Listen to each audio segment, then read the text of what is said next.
Hello, Devlin here with you, and welcome to another edition of my pirate radio show. And I'm excited because I'm always excited when I have a co-host. And since I did my first 100, I haven't had a co-host in my next set. And boy, do I got a good one. In fact, I'm surprised we haven't actually had him on before. Yes, well, let's get it over with. I met him at the staircase through Improv. Most of my guests I have. I know you guys are always shocked when I met somebody who I didn't meet through the staircase. He actually was in the very first Improv class I ever did. And Gary Reed was the teacher. And he was the first guy I was in a scene with at Improv. Now, I always thank Gary for being a good teacher, because if he sucked, I wouldn't have gone back. But I always tell this guy, I'm so glad I did a scene with him because it was so fun, and it was great. It was so much fun. And then I got to know this guy, and he's actually been a part of a lot of the shows that I've developed. He was in the Devlin show. He was in Devlin's improv party that I did. He wasn't in the monologue show, but that was myself, so unless he was doing tech one night. But I know he hasn't. So anyhow, he's wonderful. He makes me laugh. He's just beautiful to look at. Just a warm heart. And he's got his secrets. He's got deep, dark secrets that we all want to know, but we'll never find out. Maybe we'll find out one or two tonight. Anyhow, here's my co-host tonight, Mr. Mart, alas. Oh, thank you, Devlin. That was a wonderful intro. I think I'm blushing. I like when people blush when I do the intro. That's why I tell people they can't talk. Because they'll just be like, go on, don't do it, you know. But that's what I like to do, because you were a good friend. You were one of the first people I met at the staircase, and you've always been great with me. We've become really close. I almost have forgotten that time that you kind of left us for a little while. Yeah, I went back to school in Toronto. So, it was pretty hardcore, lots of homework, no free time, so I didn't really make it back very much. I think I really, a couple of times in the summer, the first few summers I was back doing improv. The Devlin show, of course, I came back for that. I can't remember if I was still doing How We First Met at that time. I don't know, yeah. Yeah. That may have been before, around the time that it started. So I think I missed the first few anyway. Now, this is a long time coming, because I've always said I wanted to have you on, but we never got around. But now you bring it up. You have technically been on the show. Because you did, yes, we did interviews for right. How We First Met. You just mentioned it last year. I talked to a lot of you, and you were one of the ones. Yeah, we were in the theater before rehearsal. Right, and I was trying to get you dates sending in, but out of I guess all the 17 people that listen to my show are already interested in you. Mm-hmm. Though I think a couple people who have seen the show actually think you and Josh are a couple at times. They're. I can't remember. Somewhere in the cafe after the show. One of my friends, Gabriella, and her friend Donatella, they thought you were. Yeah, one of them actually came up and asked, "Oh, how long have you and your partner been together?" Yeah. And it's, well, we've all been improvising together for a number of years. Yeah. Not realizing that's what she meant. Well, Gabriella listens all the time, so she's going to be like, "Oh, I know that guy," when she sees your picture on YouTube. Oh, nice. Well, she heard Josh on here, and then she saw him on, and then it finally clued in. Oh, that's that guy that I've heard, on the thing. Now, let's break a secret out. Now, not that this is a secret. What is your official first name? Is it Mart or is it Mart? It is. Yes. So it's not short for. No, it's just short. Martin or Martholomew. I can't even say it. Bartholomew? Yes. No, it's not. No. Really? Okay, because I always wanted to know that. Because we do... Well, actually, most people call you Marty around Staircase. Yeah, my friends call me Marty. Right. When I was growing up, from kindergarten to grade 6, I went by Marty. Yeah. And, of course, grade 7, go to a new school, like, oh, no, I'm not a kid anymore, I'm just Mart. Do you notice that I don't actually call you Marty? No, I Once in didn't a blue notice Once in a blue moon, I'll call you Marty, and I'm so used to calling you Mart that I don't. Yeah. And then I notice everybody else does. that. Yeah. And I go, why don't I try his slangy short The form familiar name? name. But if you've ever noticed, you won't hear. Because I know even when I say Marty, it doesn't roll off my tongue because Yeah, it does kind of sound strange when you say when that. you say it now that you Yeah. figured it out. Yeah. Now, at the staircase, people come and go, but you and I have become almost still like furniture. Yeah. We're like me, you, and Wayne are like the old school still, and Yeah. Colette a little bit too. Yeah. Yeah, so it's nice that we still stick around and keep the old guard alive with Yeah. all the youngins. Oh, it's so many people going through there. So many new faces coming in, disappearing again. So, like, we have a fairly good group going through right now. It's a little bit small. We could use a few more people. But We'll do the hard improv push a little later. yeah. So where were you born? I was born in Hamilton, downtown in St. Joe's. Sweet. I lived over by Main and Whitney for the first 2.5 years of my life, and then moved to Guelph. Not my choice, my parents moved, so I kind of had to go with them. Yeah, you were too young to have a voice in it. Yeah. Yeah, so I grew up in Guelph, came back to Hamilton for McMaster for university, lived in Hamilton for a few years, worked in the area, and I was back in Guelph for a while when I got laid off. Went back to school in Toronto. And I have to interview you. You're telling your whole life story in like one paragraph. No, just geographic locations. Okay, there we go. We'll find out all the juicy details in a minute. Okay, where were we? You were back to Guelph when you were unemployed. Yeah, so then I do listen. Went back to school in Toronto for industrial design. Lived there for 5.5 years or so, and been in Burlington now about 5 years. Slowly working my way back to Hamilton. You're taking a long way around, but you're going to get there. Now, what's your family background? I'm only asking because I know, and I don't know many people from here, because it sounds like, I don't want to offend you, but it sounds like one of those lands you see on those TV shows where... Oh, well, it's been referenced in the Flintstones and Encino Man. Oh, well, the Flintstones, that makes it legit, and Encino Man is like icing on the cake. Even, I was watching an episode of the show Head to Head, where they just, compare insanely fast cars. And they're comparing the content of these cars, where things were made. And the one guy is like, oh yeah, it's, whatever percent from Germany and 5% from US and Canada, but it doesn't total 100. And he actually said, I don't know where the rest of these things are coming from, like Estonia, Hungary, I don't know. So your family is from Estonia, right? Yes. Now, both parents, or? Yes. Yeah, both of my parents were born in Estonia, grandparents. Now, where is Estonia? Of course, I'm not speaking for myself, but for some people who might not know, I really don't know. Yeah. Estonia is one of the Baltic states, so it's kind of north eastern Europe. So if you think of Scandinavia, where Finland is on the east end of that, if you go directly south across the Gulf of Finland, you'll hit Estonia.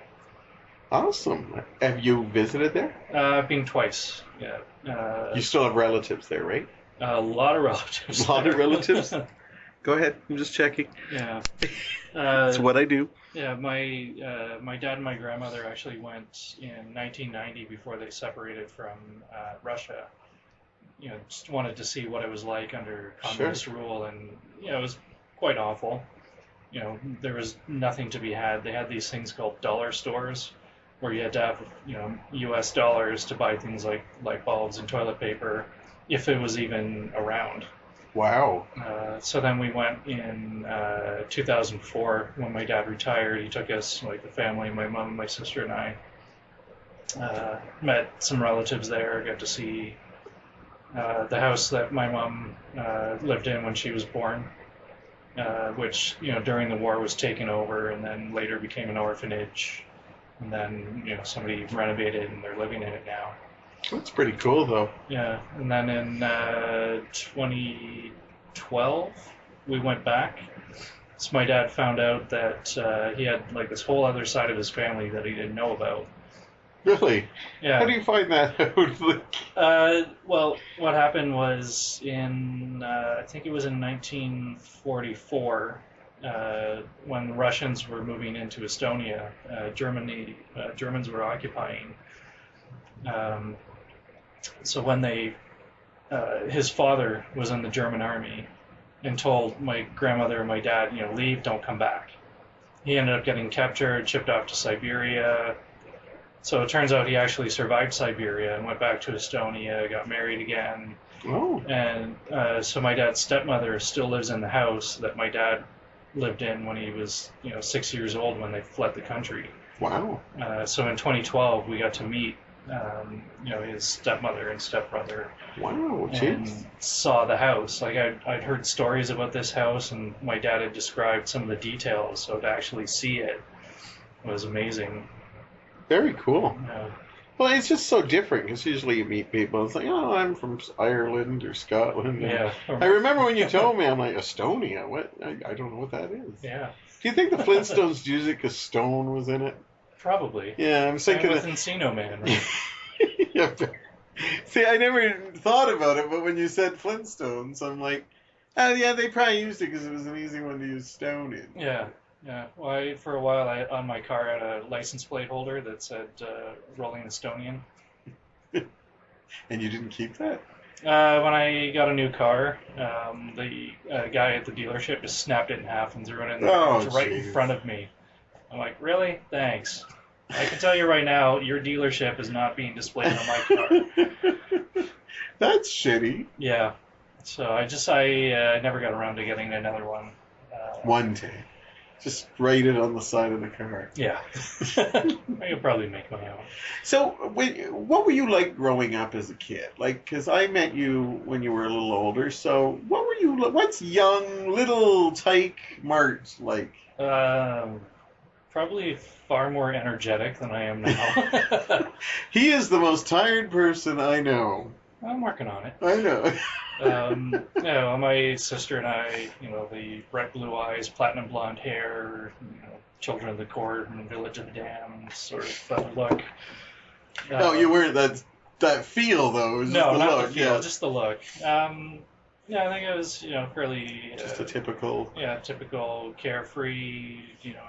Rode around on a bike, played Atari and Nintendo. Now, in high school, were you popular? Were you an athlete? Were you? I'm not trying to stereotype or label, but were you the moody kid? Were you just trying to picture what we? Yeah, I think I was probably fairly popular. I had a couple of groups of friends that I would hang out with that were very diverse. Like some of them were the grunge, goth, punk sort of kids. Some of them were more jocks. Some of them were just laid back. I took pretty much all of the visual arts and drama courses that were available, but I also took all the science and math. So a little bit of everything.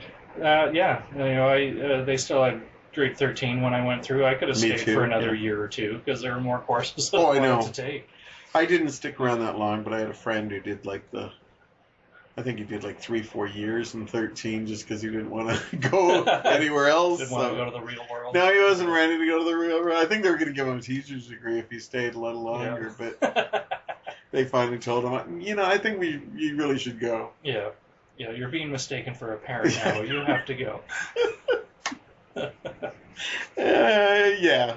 It's my friend Dave. I think you know him too. So he looked like a parent. Bald guy. You've met him a couple times, I think, after the show. So he did look like a parent. But so did you go to university right away, or was that something you did later? Yeah, right out of high school. After the summer, I went to McMaster for engineering. Made it in 4 years, so that was good. I took material science and engineering, then ended up working in the steel industry for a couple of years, and then got laid off. So, it's the steel industry. Yeah. Yeah. Is that what you want to do, design, stuff like that? You want to do your own designing eventually, or? I've kind of toyed with ideas of doing my own design, and right now I'm actually taking some woodworking courses at Mohawk. designing and building solid wood furniture, just kind of building up some skills. So hopefully I can, make custom furniture as a hobby for now, and then maybe if I get good at it and I can make some money off it, I can retire into it.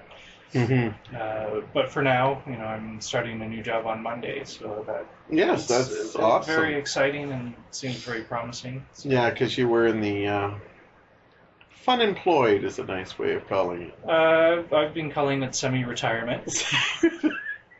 You're younger than me, so I was telling people I'm semi-retired and self-employed. Yeah, it's scary because you did go through a long run of unemployment, and it happens, and that's scary when that happens. Yeah. Well, the job that I was at, it was very stressful and kind of overwhelming. You wanted it out, but they ended up moving from Oakville to the north end of Toronto, and it just couldn't do it. It was just way too much. The time commitment, depending on what route, I could have been 2 to 4 hours on the road every day, making that drive.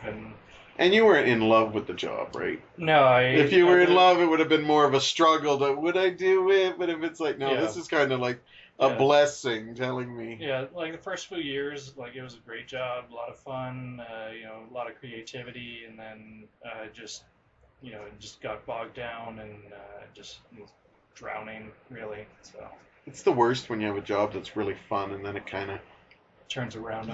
Things change and it just I'm going to ask you this: since you were unemployed for so long, did you learn about yourself in that time?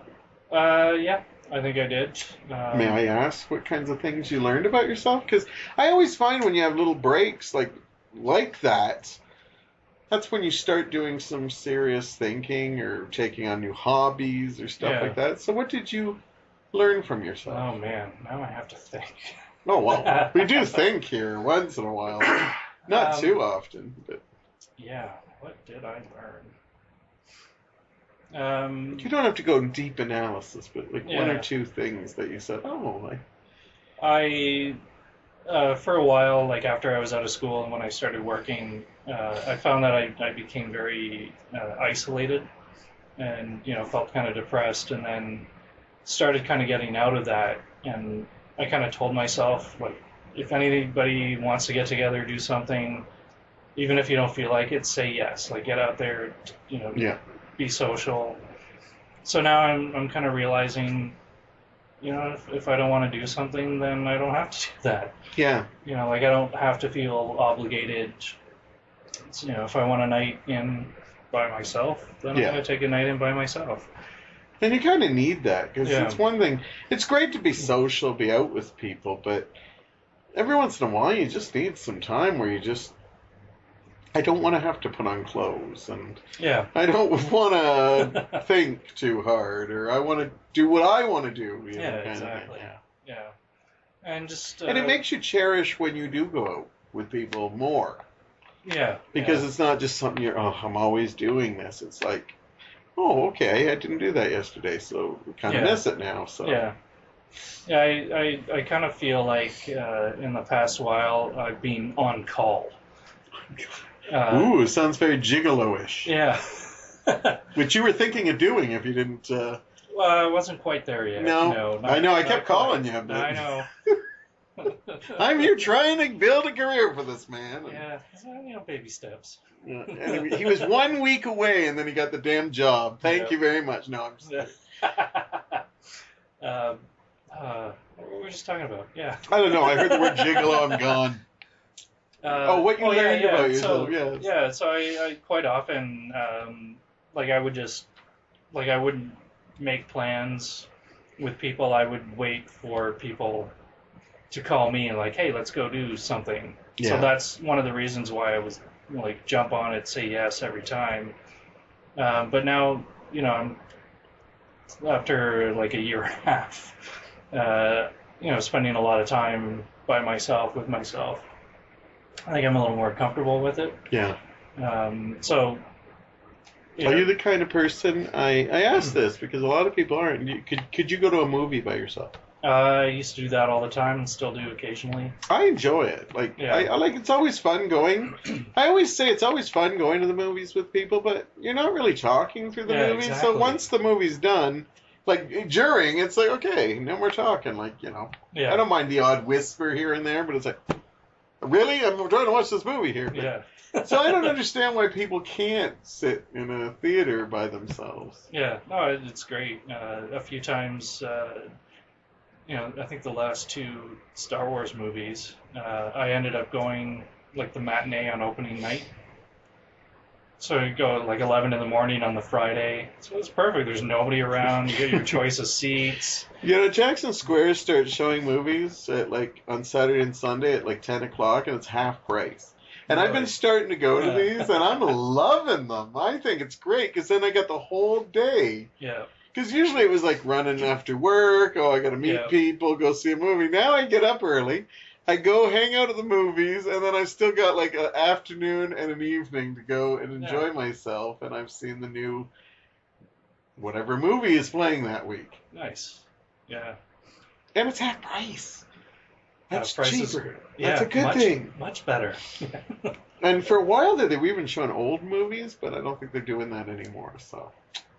But I got to see King Kong vs. Godzilla, that old 63. All those old Japanese, this past weekend, Really? in honor of Kong coming out. Oh, okay. Or when this airs, it'll be all out already. Yeah. But, they showed the old Japanese King Kong vs. Godzilla, and it was amazing to watch it in, reclining seats at Jackson Square Nice. for, $5.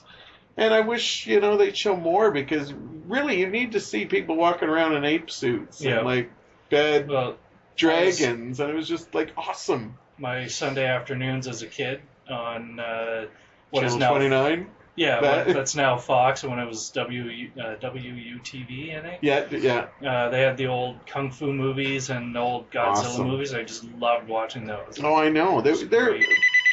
Oh, I have the phone here. I'm going to let it answer in the other room. I forgot that I had the phone here, so if Mark called up, Mike grabbed it. Yeah, that wasn't me unless I... Oh, he can't grab it, because I've got it.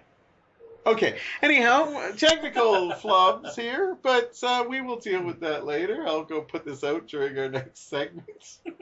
Well, I was going to say that's what happens on live radio, but that's what happens on this radio, because I don't edit anything, because that would be too much work, and I'm an improv guy. I can't have it too polished. Yeah, exactly, and that's not in the moment. Right, but please, this is a landline. I don't want you to think that I'm sitting here talking to Mart, looking at my phone while he's talking. This is the closest to a cell phone I have, and it really doesn't go far. I just want to verify that. I don't want people to think I'm one of those guys. It's still a useful phone. It is. People are shocked. Work calls me, and they're like, was that an answering machine, or was that no, that was an old-fashioned answering machine. It's not voicemail. Hope it wasn't an important call, because Mike's like, where's the phone? He's running around. It only rang once. That's the weird thing, but it could have hung out. We now I told everybody we use an answering machine. We watch our calls, because we get so many, not crank calls, but blanks or telemarketing that we don't. Yeah, and so as soon as we recognize your voice, we pick it up. Unless we don't want to talk about you, and then we say we're out. No, I'm just kidding. Talk about or talk to. Talk to. I'm talking about you. Oh, I'm not calling that person. No, I'm just kidding. The old days of answering machines. Yep, screening calls. So, you're excited about this new job, right? I am. Yeah. We don't want to jinx it in any way, but I wish you the best with it, because I know you've been waiting a long time to hear about this job. So. Yeah. Well, one thing, after going through engineering, working in the steel industry, I was kind of thinking maybe engineering's not for me. So I went through industrial design, a little bit more creative, which I thought was great. Just kind of get the left-right brain balance. And then having the engineering background was actually really good for things like material selection and, kind of deciding if things are structurally sound, for example. Then the job that I had, I was kind of balanced. I was doing some creative stuff, I was doing some engineering, and then it just kind of became pure engineering, with slave driver whipping your back.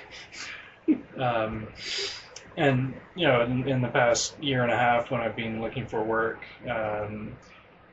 I've been looking for something that would give me some more balance, or that would be more design, less engineering.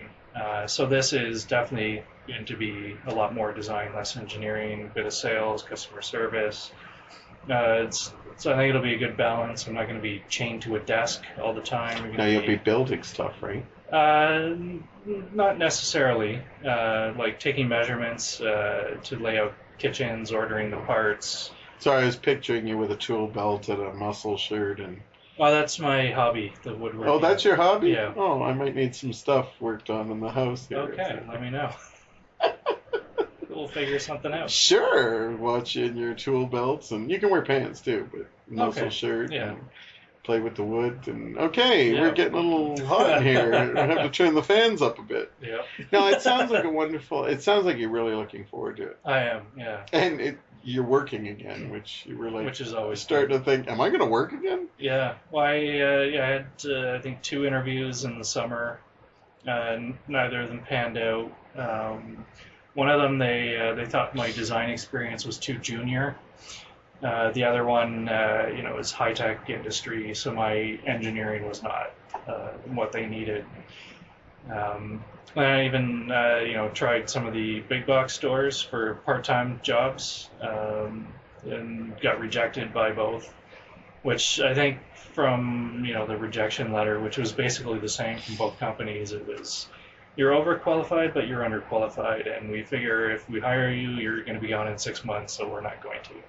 Yeah, that's the thing, Yeah. Because I know people that are always thinking, oh, well, if it gets, like they'll have a job and it says, well, if it gets too bad, I'll just like quit and go work at Tim Hortons for a bit. It's like, yeah, they're not going to hire you if they think you're going to be like buggering off after a bit, Yeah. So, again, kind of a tough balance trying to find some kind of part-time work to make some money to pay the bills while you're looking for real work. It's tricky. That's why I was pushing the gigolo gig for you. Yeah. Is it gigolo or gigolo? No, it can't be gigolo. Nobody would have the word giggle in a sex trade orient. We're going to think about that. We're going to take a short break. When we come back, we're going to talk improv, and I'm going to put the damn phone away so we don't have any more interruptions. Sounds good. Welcome back. I am here with my co-host tonight, Mart. Alas, how's it going? You enjoying yourself? I am. Were you nervous? Not really, no. Good, but I was good. kind of curious as to how this worked, because Yes. I'm ashamed to say I haven't actually listened That's to... That's okay. Everybody says that. I'm are you shocked that I've done 100? I'm very shocked that Yeah. you've done 100, because it doesn't seem like that long ago that you started doing No, these. it did 2 years ago, yeah. Is it 2 years already? Yeah, it's been 2 years. Yeah, the last year and a half, 2 years, 4 years, whatever it was, of Well, my life guess- of just like... Guess what? Not only when you go to YouTube and put in, I think you're episode 104, Okay. you will see a lovely picture that we haven't taken yet. Okay. Except if you're listening to this at home, it has been taken now.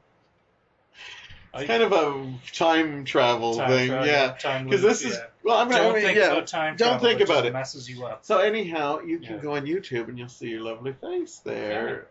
If you And, want. and you'll probably see about 100 other pictures of various shots of me because it's come to that now. Like you type Devlin and like That's I what get happens. a lot of pictures of Yeah. me, including in the bathtub. Be warned, because you don't have Facebook. No, I do not. I take a lot of pictures for this show, so Okay. I've got pictures you never thought you'd see of me. I always bring up the bathtub one because I did a show when I first got this. You did it in the bathtub? Oh, of course, because this is groundbreaking podcasting. Oh, here. yeah. Well, you got to It's be the most comfortable, right? unrelaxing bathtub I ever did because I just kept yelling because I was afraid nobody could hear me. Did you get that funny bathroom echo coming through I on the think track? so. I think so. I'd like to think we did. For the photo, there was a lot of bubbles. That's all I'll say. I made sure Okay. nothing was hidden. Except for your lovely face. But it's funny because sometimes people will say, hey, can I add you on my Facebook? And I'll be like, yeah. And then I'll remember, oh, I got the bathtub pictures as my profile. That's not going to freak anybody out, is it? Anybody who knows me doesn't freak out by anything I do. Oh, yeah, because sometimes because people think you just do a podcast, but with me, for the YouTube, like, because this is on Google Podcasts, this is on iTunes. Okay. But for the YouTube one, we actually put pictures up. Right. So every time I'm like, video. so I do a podcast, I work hard on my podcast, then I'm like, 3 hours before I have to go put it together, I think, I don't have a picture. So Mike and I are like going to the laundry room. We're trying to find anything. So I got pictures of me doing laundry. I got pictures of me in wigs. Anything I can think of. So tonight we'll just take a nice picture of us. Okay. And Sounds good. Anyhow, so we met through improv. Yep. And usually when I have people that I meet through improv, we don't talk a lot about improv, but every once in a while we will. So we will, because you're actually in a group that we'll get around to talking about. But how did you start in improv? Kind of a funny story, in a little bit roundabout way. It's after I finished at McMaster, my friend Brooke, she was in engineering physics, was doing her master's. And Peter Jonathan was running the engineering physics lab, but he also was hosting a show. At the time it was the O Show, which became Psychobabble later. So Brooke told me about the show that he was hosting, so we went a bunch of times, watched the show, and it was like, wow, this is absolutely amazing. And they kept plugging the workshops. So about a year after, watching them for a year, I decided, okay, I'm going to try this, which I think was around the middle of August of 2002. Okay. Was my first workshop, and I just fell in love with it. And I've just been going pretty much nonstop, except for when I was in Toronto for a few years. It was love at first sight, or first everything. Yeah, doing it. Yeah. Yeah, like it was a lot of fun. Some creativity. Get some action, being wild and crazy on the stage. Now, is it just me, or is there a connection between engineering and improv? Because it seems like for a while we actually had quite a few engineers / improv people. Is there a connection? Speaking as an engineer, I'm not aware of any official. Am I right though? Like, is Peters through there? Is Wayne a little bit too? He's not an engineer. He No? was in Is he? sales, but like tech, Okay, tech why do I sales think and tech he is? spec. Because Wayne just seems smart about anything. So. Yeah, he's a smart guy. Pretty handy. I'm hoping to have him on the show at some point too, because I love that man too. Yeah. But I just thought we were getting a lot of a couple of other engineer students and stuff were coming in. Yeah, I think if you're in engineering a lot, then it might be creatively stifling, and you might kind of get stuck in your head. And improv is just kind of a nice release. And you're kind of building stuff too. Yeah. Environments, characters, stories. Yeah. Some people say improv is therapeutic. Which if I'm having a bad day, I can go to an improv workshop, and 2 hours later, I'm feeling great. So. I always think you are very good at a lot of things in improv, in my opinion. And though I always rave about when you eat steak, like when you Mart has started some scenes where he's eating, and I find when you eat on stage, I'm like shocked at how detailed. You're hungry, Now, aren't you? I am a little bit, but did you study like how you ate and stuff, or is that just come naturally? It kind of came naturally. Do you actually picture eating what you are? Yeah, that's one of the things with improv, with miming. It's not just the action. Like, you have to see it for yourself. You have to be able to feel the object. The surface texture, the weight of it. The size of, everything. Like, it has to be real for you. And if you can see it, then your audience can see it. And it just makes it that much more believable. Now, I'm going to ask you this because I feel it's something you've grown in a lot. I remember the day that I think Jerry and I talked to you about teaching. We came to him and said, it's odd that Mart hasn't taught yet. And we should ask him. And I remember the first time we brought it up, that too. You almost were like hyperventilating. You were like hiding from us. Like, You were like, no, thanks, no. And I just want to take you back at that. What was going through your head when we talked to you? Did you see it coming? Like, we didn't try to hit you. We were just kind of like, hey, Mart, what's your thoughts about doing boot camp? Yeah, I'd never thought about teaching at that point, and I was having a lot of fun doing improv. Yeah. But I didn't feel that I was really looking at it, analytically. But you had done tons of shows up to that point. Tons of shows. Every workshop that was offered, pretty much. But being in the moment so much in doing improv, like I wasn't thinking about the story arc or picking up on some offers and like all the technical. There's improv the art and improv the craft. Right. So like I had a bit of each, but I don't think I at the time had a comfortable or confident grasp of the overall. Yeah. So then I think it was almost 3 or 4 years ago now. I decided. You've been teaching long, yeah. Yeah, I decided. Okay, I'm going to do this. Well, I remember this is how I saw it happen, because I remember, as I said, you were there before me, but I remember, I can't even remember how I got into teaching. I just remember they said, hey, you want to try boot camp? And I remember being scared myself, and I just jumped in it. And I remember always talking to Jerry. Excuse me. No problem. And I always remember talking to Jerry saying, have we ever asked Mart? And then Jerry finally, I convinced him that, that would be a good idea. That Mart has a lot to offer. And then we were like, oh my God, don't mention that again. And then I remember specifically a couple weeks later, you were driving me home. Mm-hmm.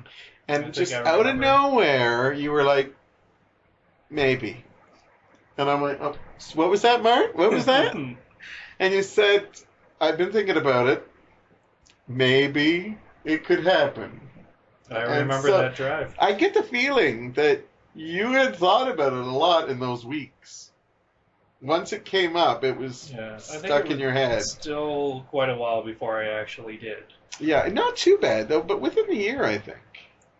Do you think? Yeah, maybe. I think it was. Yeah. We didn't pressure him. Honestly, when we first asked, we were so frightened that we scared you away that we were like, never mention it again. You were the one who actually brought it up. And then I said, okay.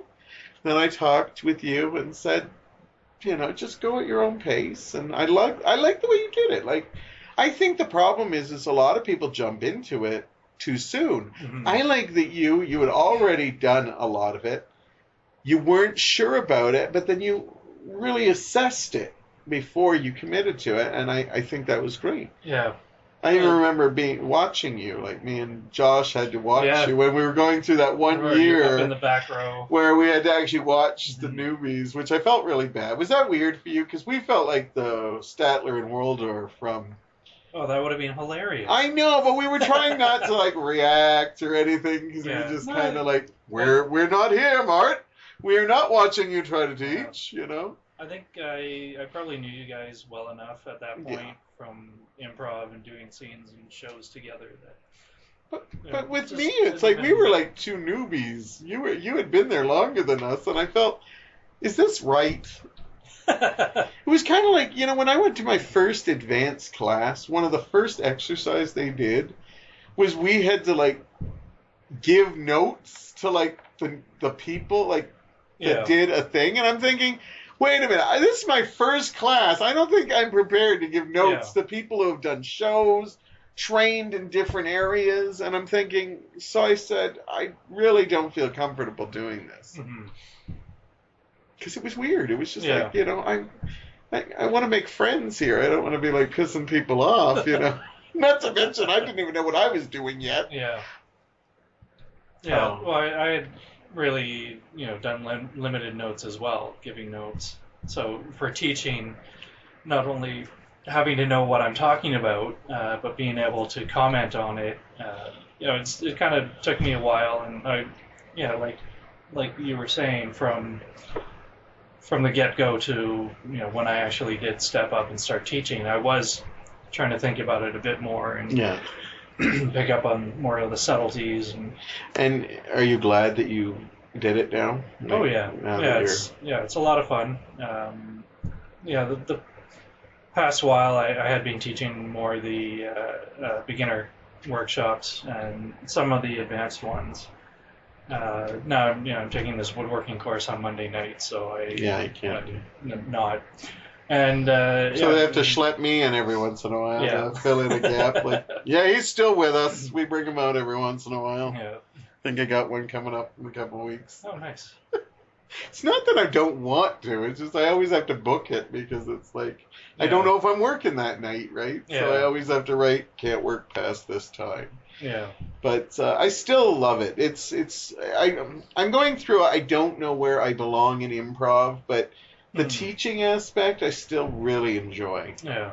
I still love like when you workshops. see. Yeah, I still love seeing the new people coming out, and you can see the ones that are just having a good time, and then you see the other ones that are like, as you said, like you fall in love with it.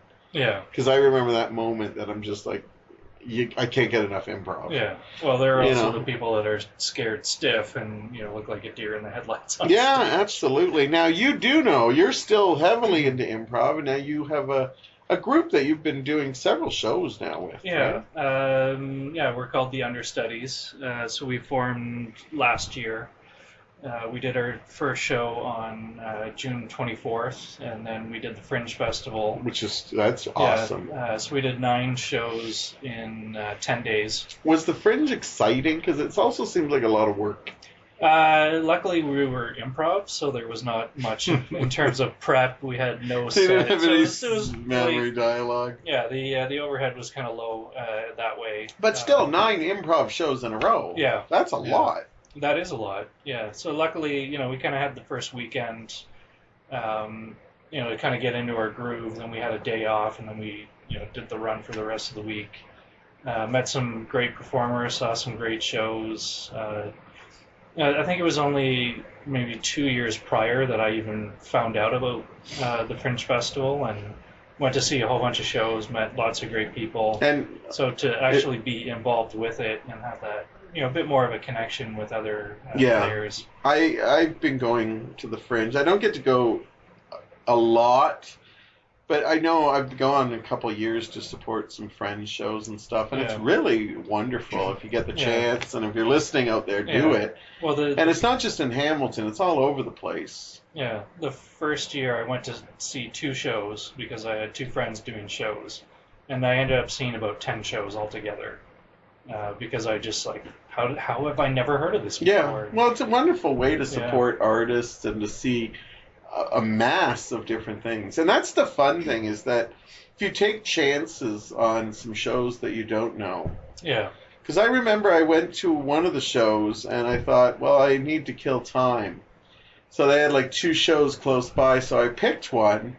And I remember thinking it was probably my favorite show of the bunch. It was the guy who he used to work with Jim Henson, and he actually went on to do the show Puppets Who Kill. Oh, really? A Canadian show. Yeah. And that was such an amazing show. He was telling little performances, and then he'd bring a puppet out to talk with. And I said, I would not have gone to this normally. I took a chance, and it was just suddenly there it is, and it's wonderful. And now it gets to the point that so many people I know are at the Fringe show that I just basically say, okay, I got to do these ones for sure. Yeah. And you're almost relieved when a whole bunch of them are in one play. Yeah. Because then you're like, okay, that's one show I can go to. Yeah. Who are in the Understudies? I got to pretend I'm dumb, even though I can tell you who's in it too. Myself, Andrew Hops, that you've had on the podcast. Yes.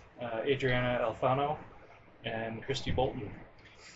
All wonderful people that I've had the honor of working with, or teaching, or being taught by. Yeah. So we've been putting on a show kind of every other month.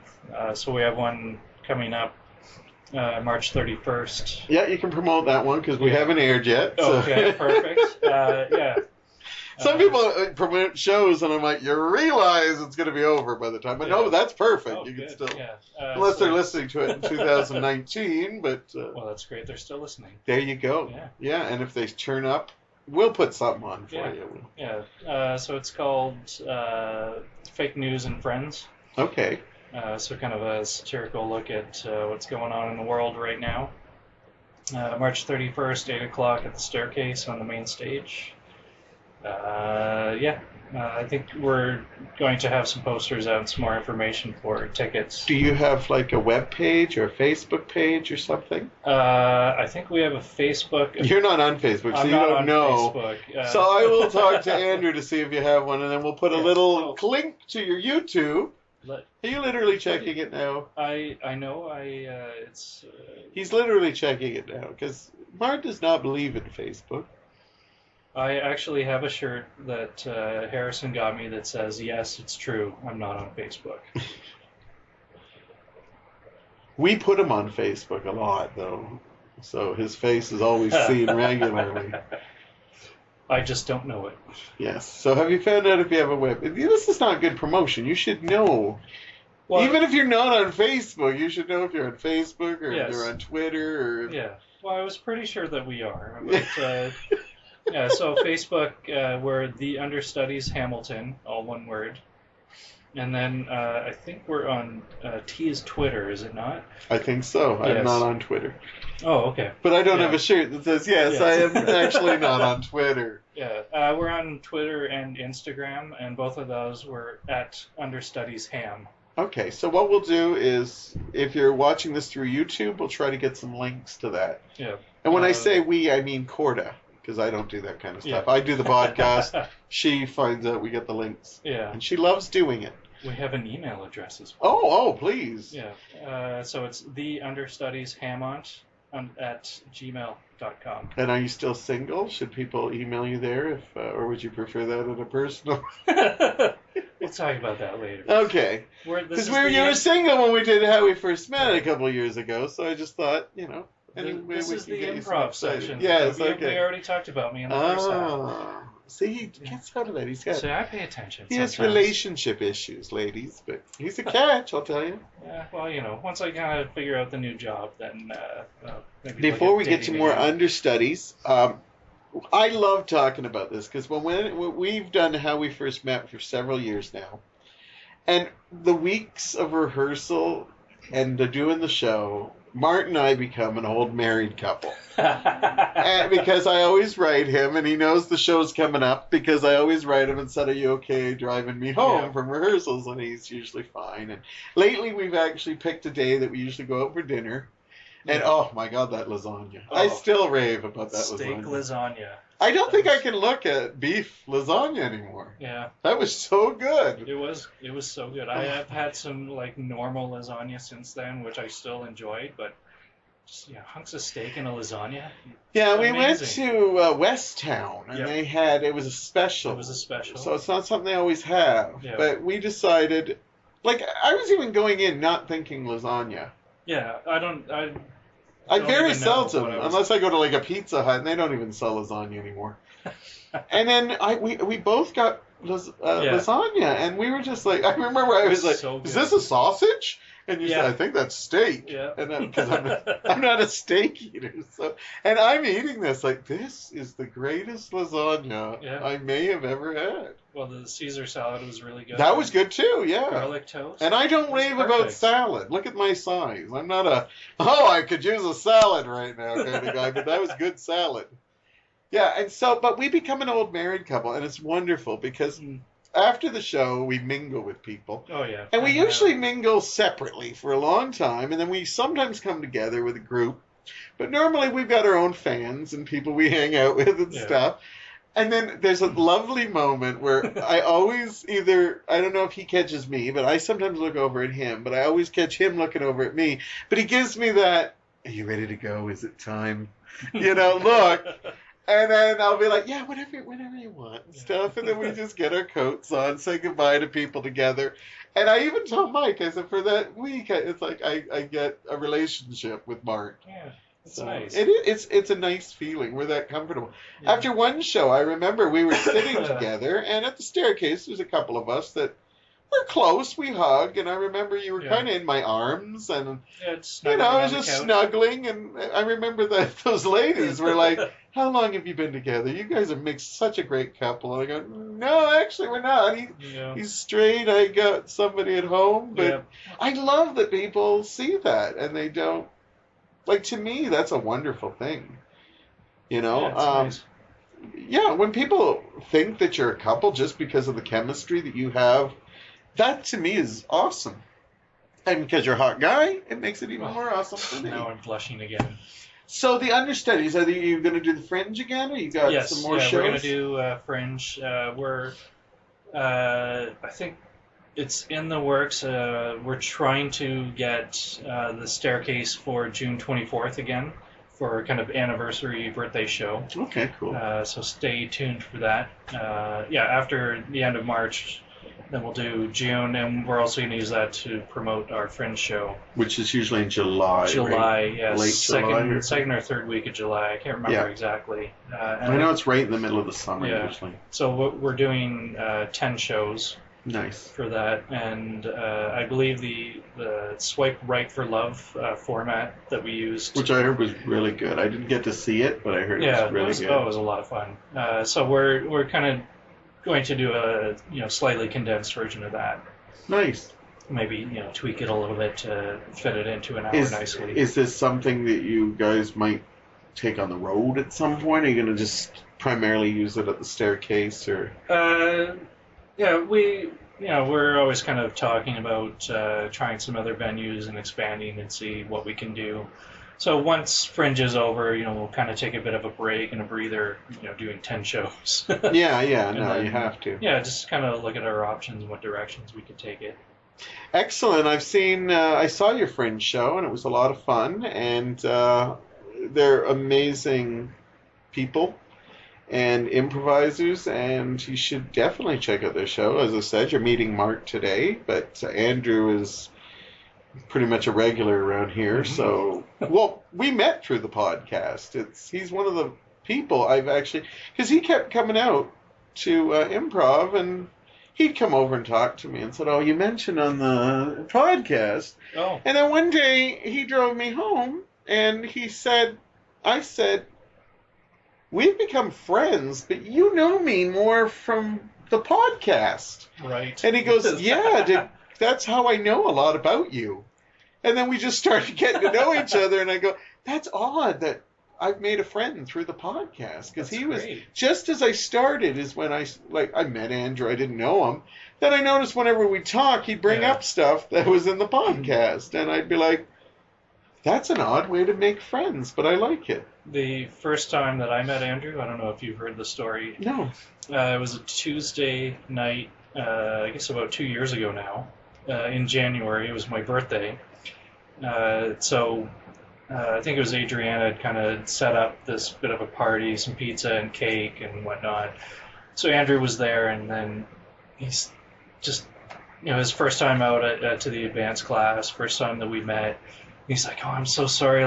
People are probably going to think I'm a jerk, but I have to go. It's my girlfriend's birthday." So his, at the time, girlfriend, who's now his wife, we had the same birthday. So that was very cool. Yeah, the first time that we met. And it was a pretty good connection. Yeah, he's an amazing guy. He fits in really good. Speaking of amazing guys, I got another segment with Mart, and we're going to open up the Pandora's box we call Topics Tease-O-Rama. And we're going to be doing a segment of that when we come back. And we're back. I'm back with my co-host, Mr. Mart Alas. Say hello. Hello.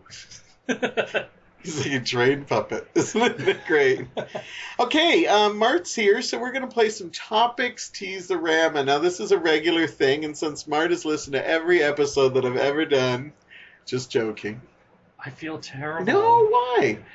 It's not mandatory to come and listen to everything. You're not the first one who's never listened to an episode. That's a little reassuring. That's good. Yeah. Well, isn't it nice to know, though, if you ever want to look back, we are available? Good. Yeah.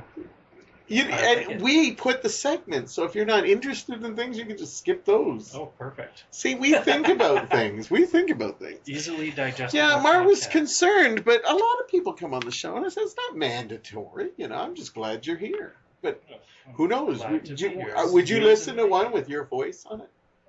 My voice? No, probably not. Other people? Yeah. There you go. And if you want to tell people, like family members or anything, we haven't done anything about your family that wasn't too... I did want to say one thing about your family. You You are the only person I know in this world that was actually mentioned in an Oscar thank you speech. Uh-huh. Tell us about that before we do topics Tease-O-Rama. Back in 2012, my dad won an Oscar, an Academy Award, if you will. That's awesome. Yeah. So he initially wasn't going to go to accept it because my grandmother was very ill. She ended up passing away in January, a few days before my birthday. So then, it was in a way kind of a relief that like kind of end the suffering. Suffering, yeah. So then the company, I think, flew him out or paid for the hotel, one or the other, I can't remember. So they, kind of covered half of the cost for him. So my parents flew down to Los Angeles the second weekend of February in 2012. I remember because that's the weekend I moved my couch from Toronto to Burlington. And what was the award for? It was one of those one of the achievements, right? One of the scientific engineering, whatever, I can't remember what it's called exactly. So he had worked at Westcam. It was his tech before that, and I think he had worked on the concept of a back in camera, or it's a stabilizer mount for a camera. So it's used a lot in sports, movies. So as a kid, it was great. I always found out like these tidbits about movies before they came out. This was before the internet. So yeah. There was life before the internet. There was. So really, it gives you a stable image on a helicopter, for example. So instead of the thing shaking like crazy, you get a nice image, and then add huge lenses to it, so you can read license plates from like 2 miles away. So I've probably watched a movie that his stabilizer has many. Yeah. So this is used all through Hollywood now. There are other, like, they were kind of the world leaders for a long time. So there are a lot of copycats out there now. But the one, the original systems used 3 gyroscopes on the 3 axes to keep the image stable. So then this new one, the Eclipse system that debuted in 2000 during the Sydney Olympics, following the rowers, used electronics, so sensors and motors, so to stabilize the image, so an active system. So there were 4 of them that won. So I have the video at home on my computer, and it's awesome when you showed it to us. He thanks your mom and your sister and you. Yeah. That's awesome. Yeah, getting props in an Oscar acceptance speech. That was pretty cool. I still tear up a little bit. That's awesome, because that's something you don't think of, especially he's in a roundabout way in the industry. You don't think about that, but it's an achievement that obviously helped the technique. One thing that he had mentioned, fleeing for his life at 6 years old during World War II.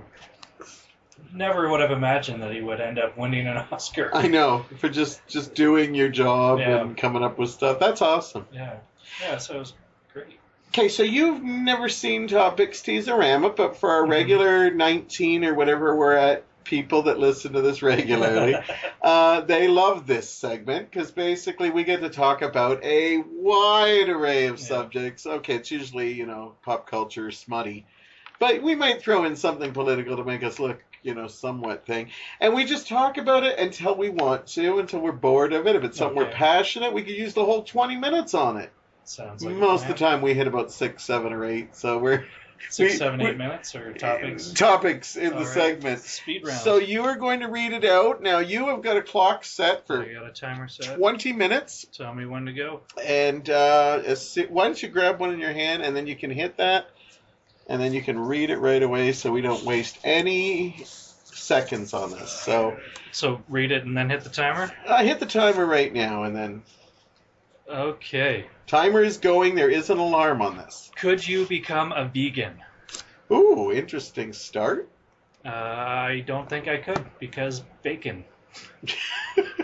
Just simply bacon. Bacon, steak, I just said you eat Improv steak so good. Obviously, you like your... It's that lasagna that killed it for good. That was the final nail in the coffin. I like meat products, and it's a good source of protein, flavor. I don't think I could become a vegan. Like, a vegetarian's one thing, but a vegan's like, really. And my favorite food's eggs, and a lot of vegans even stay away from that kind of stuff. Yeah, vegan, you would be away from it. But I agree with you. I don't even eat a lot of red meats, but occasionally I do like some. So, I couldn't do it either. Well, another thing I heard, I think it was last night, apparently, like, if you are going to maintain a vegan diet, you have to have a lot of money to be able to afford it. No, I don't want to put down vegans. A lot of vegans that I know are actually quite chubby. You'd think they'd lose a lot of weight. Interesting. Let's move on before I insult more people. Let's grab one of these. Let's get this one. Bacon. Are you kidding me? What are the odds? Well, you love bacon. Tell me about it. It's such a great food. It smells great when you're cooking it up.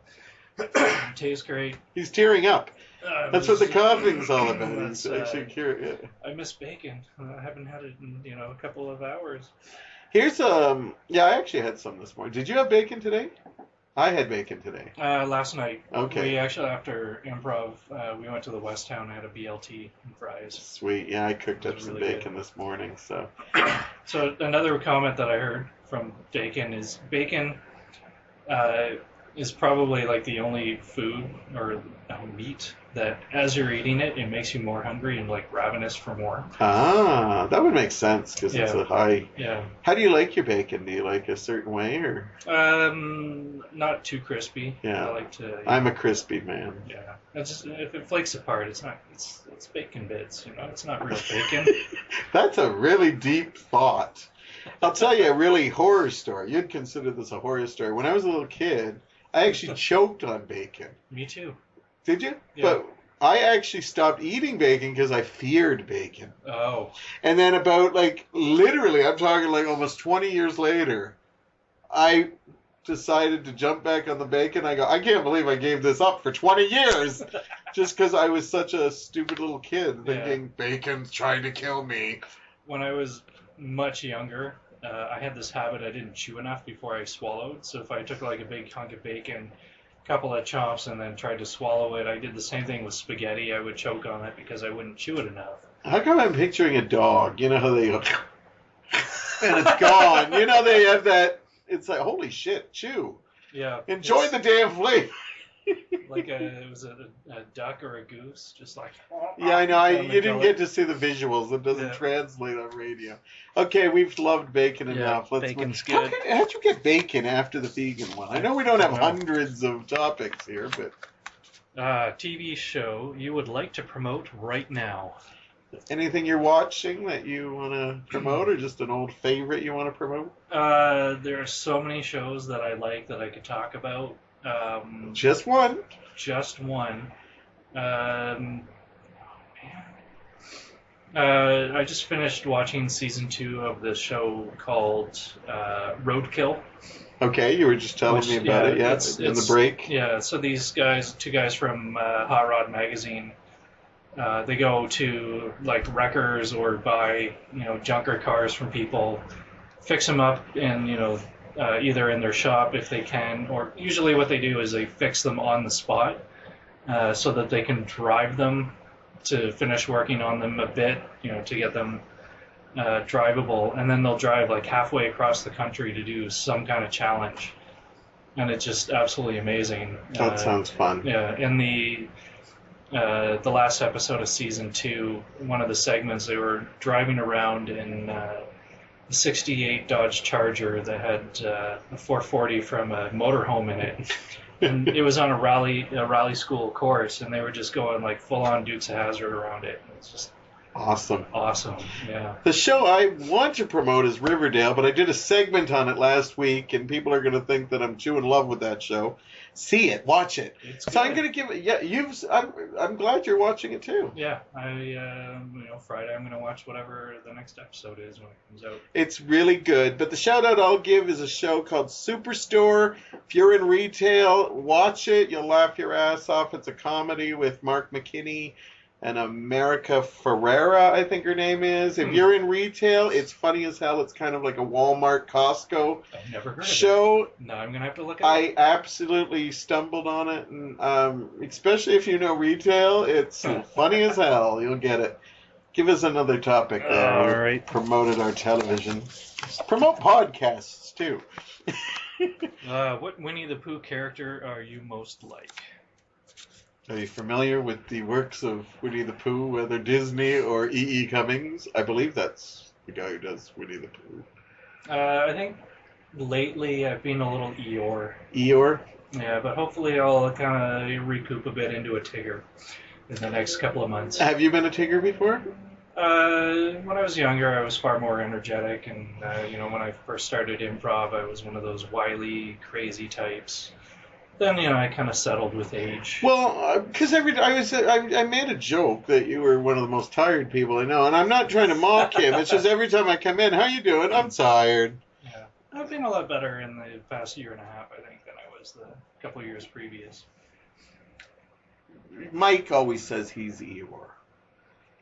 People call him Eeyore, and we even people buy him Eeyore things. He's not offended by it. I always think he's more Piglet. He's got a little bit of energy in him, but maybe they don't see it. I have to say I'm Winnie the Pooh. I'm just, I don't know, I have a bit of a dreamer side to me. Yeah. I sometimes don't think before I do stuff, like him with getting stuck in the hole in the honey pot. Yeah. I'll do stuff before I think, that probably wasn't a good thing to do, and then I'll deal with the consequences later. So there we go. Nice. Analyzing ourselves. I also can't remember most of the characters' names. Song that always makes you cry. Oh, do you have one that you tear up, or does Martelas cry? On occasion, yeah. Yeah. Usually more, watching an occasional TV show or movie. Okay.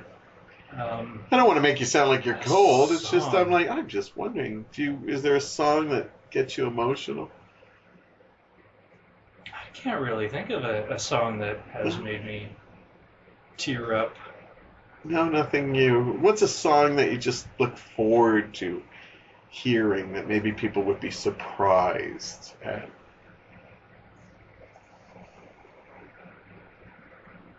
That is a good question. I listen to so much music. I know, it's so diverse. Yeah.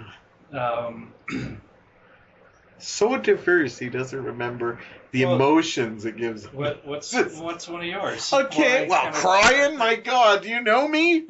I cry over everything. When I need a good cry, I'm going to tell you a song you probably don't even know.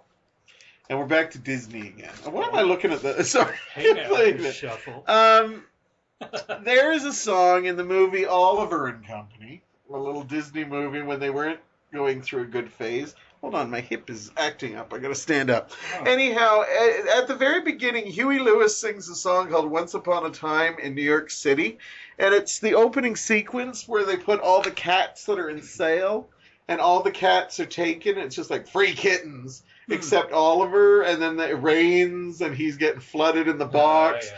And this song is all about optimism and hope, and I fucking cry. I'm gonna swear. I cry like a little baby because it's so positive and sad at the same time. Yeah. Look it up. Once Upon New York City, the most underrated Disney song in a movie. I'm not familiar with it. No. Yeah. Well, put that on, see if you cry. Okay, so get another question. Mark can't think of some, but he does. I'm going to put this off to the side, and because he's thinking about it, because that's going to be his homework assignment, and you can phone it in later. If you were a tree, what would you be? I only put in this for humor's sake. Barbara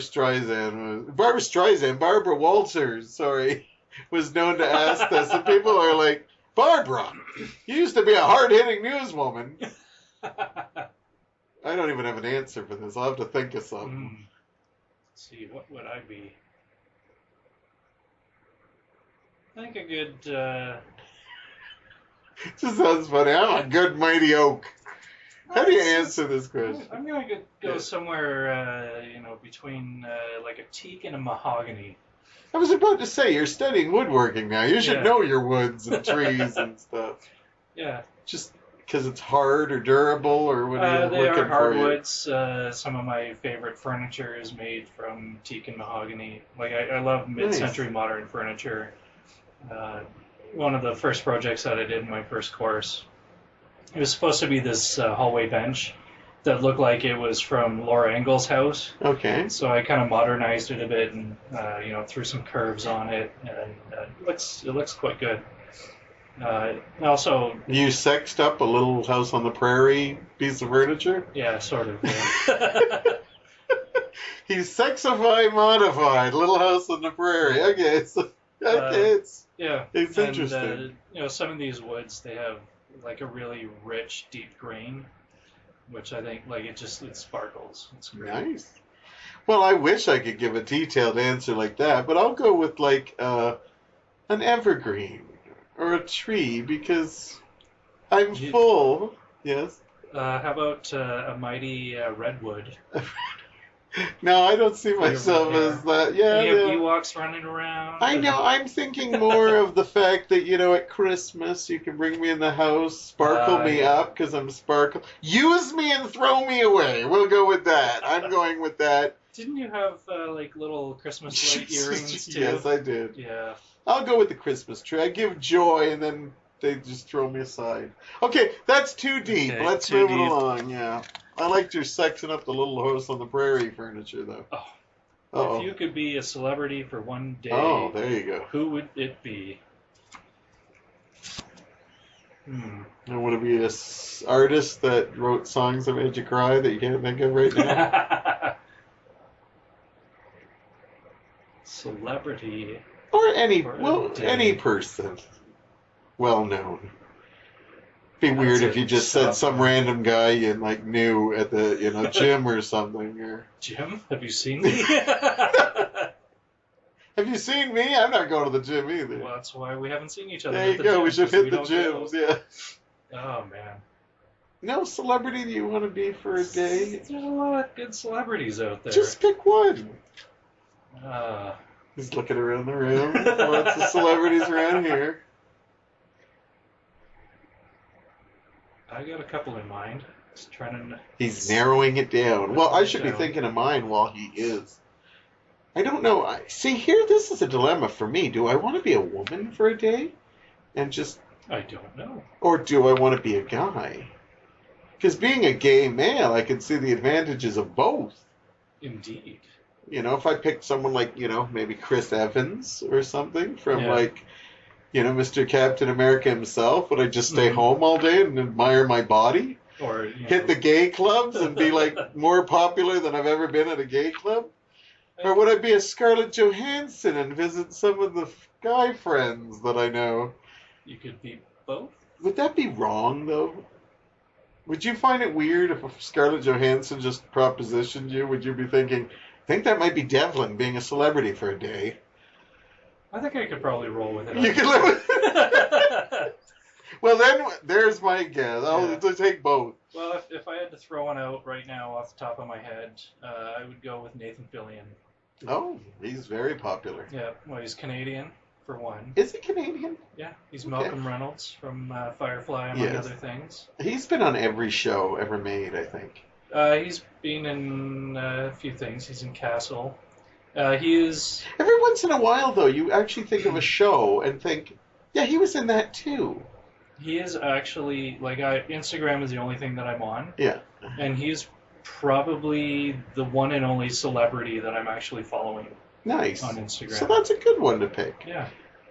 Yeah, because, if you do the math, I don't know how old he is. He must be close to my age or older. I'm not sure, to be honest. Because he was in a show that I loved with Ryan Reynolds called Two Guys and a Girl at a pizza place originally. And he joined in season 2 or 3. And he was on for the rest of the run. Then I think, Christ, he even had a season on Desperate Housewives. It's like he showed up everywhere, you know.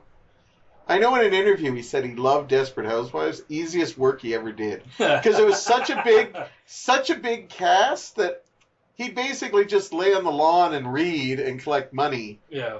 Until they needed him because there were so many, and it was mostly the women that were doing most of the scenes. So I remember he said that. But yeah, he's awesome. Yeah. That's a great choice. Yeah. All right, Nathan, pick your thing. Is he married though? I'm not sure if he's married. I don't think he is. No. But I think he has someone in his life that shows up in his feed. I was about to say he'd get a lot of tang. And I don't talk like that too often. I'm going back to the 70s here. Okay, moving along. I meant, of course, the orange drink that the astronauts used Yes, to exactly. Have a tang witch, where you gotta squeeze the edges so the orange sand doesn't come out. Moving right along. Is that bell not come off yet? Giraffes. Giraffes, just for no reason. They're into necking. What? God. That's all I got. Yeah, that'll keep people from going to improv. Shall we move on? Do you enjoy giraffes? I'm kind of impartial to them, really. I thought giraffes don't get their stay in the sun, but. Well, they have long necks, they have long tongues. Yeah. They just, grab the leaves off the top of the tree. The pattern that they have is kind of unique. It is. They're kind of they're kind of odd, but I like them. And then, you see the videos of them fighting, and they're just, like, swinging their necks around. Yeah, I think they're one of those more brutal than we know animals. Yeah. And, if you go to lion safari, they'll probably stick their head in the window and take your hat. Yeah, so think of a giraffe today, and we'll move on to our next question.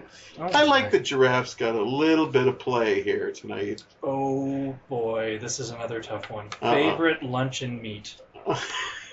It's not bacon? That's not a luncheon meat, is it? No. Bacon just doesn't stay well.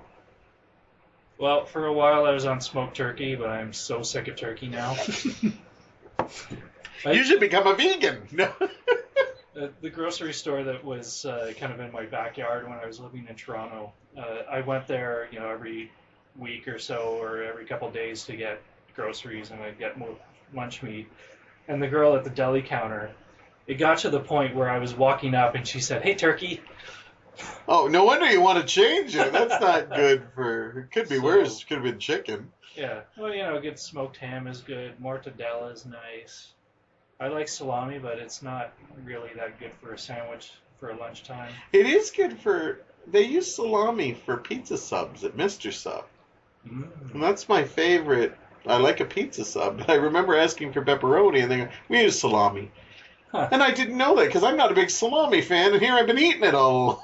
Well, BMT is good because it has the pepperoni, the salami, and the ham.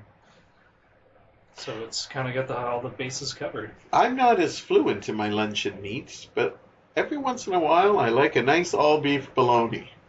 It has to be all beef. Yeah. As a kid, if they brought garlic bologna or regular bologna, I'd just be like, eating it and just spitting it out, but all beef. Yeah. I'm a bologna lover. So I like mortadella, which it's kind of... That sounds like a cheese to me. One of my friends from junior high school, he had this joke. Mortadella is Latin. Morta meaning dead, and deli meaning meat.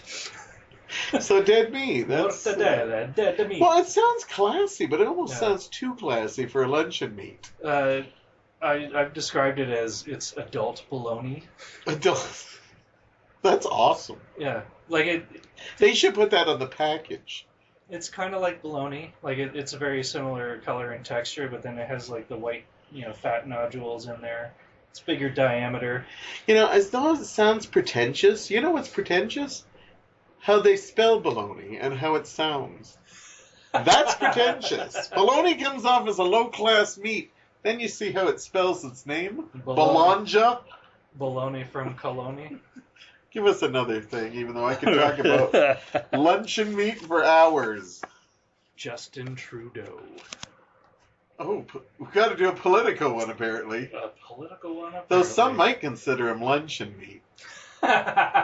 He's very hot. Complete with his own buns. Yeah, no, it's nice that we have a good-looking prime minister. I'm being shallow right now, but are you a fan? Are you a fan?